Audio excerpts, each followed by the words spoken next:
Well, hey y'all, League of Chiropractic Women.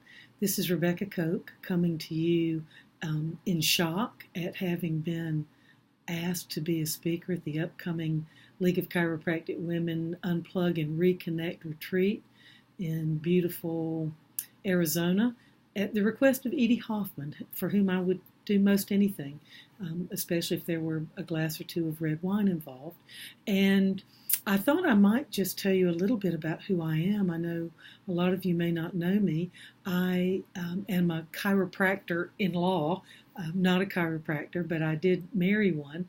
In fact, I married a chiropractic philosopher, as it turns out.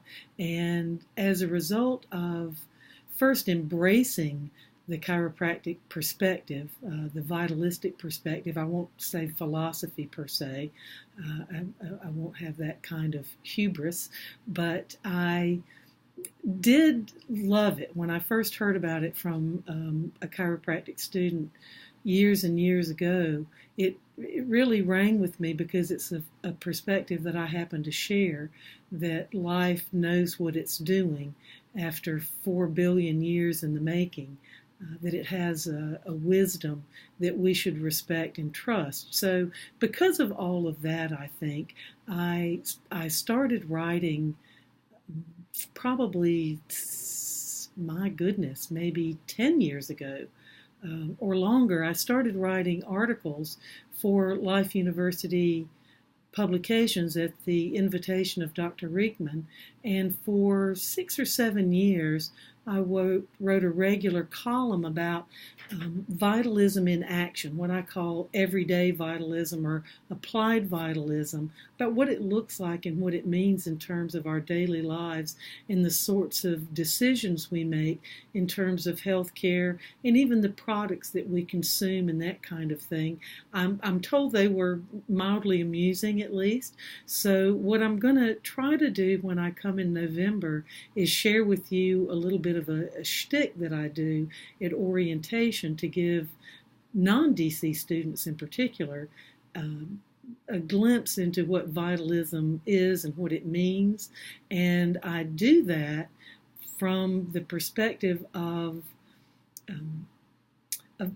a tent revival. And that's a little scary for me to do that in front of other grown people who aren't sort of a captive audience at orientation. But the revival part, of course, comes from the fact that Life University and other chiropractic colleges have revived French vitalism for the same reason that it sprang up in the first place, because science has taken the approach that if you can't measure it, it doesn't exist. And now we've moved into this time where we have something called scientism, which is almost an irrational trust in the scientific process, even though there are, as we know, many things that can't be measured, such as life itself, the life force, that spark of creation. So I'm pretty excited about that. So that's what got me started on the revival piece. And then, of course, as a Southerner, we have certain responses that we have to various words. And as someone who's grew up in the Southern Baptist tradition, words, for instance, you say funeral or visitation. Well, I'm showing up with fried chicken and a green bean casserole. It's just what I do. And in the same way, when I hear the word revival, I just think tent revival. So, and if you've never been to a tent revival, you may be in for a shock.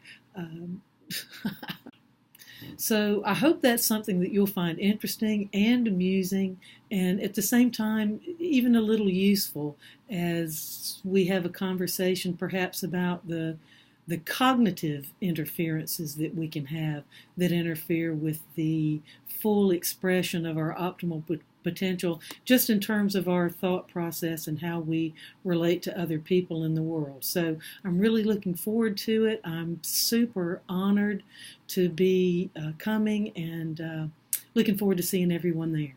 Thanks a lot.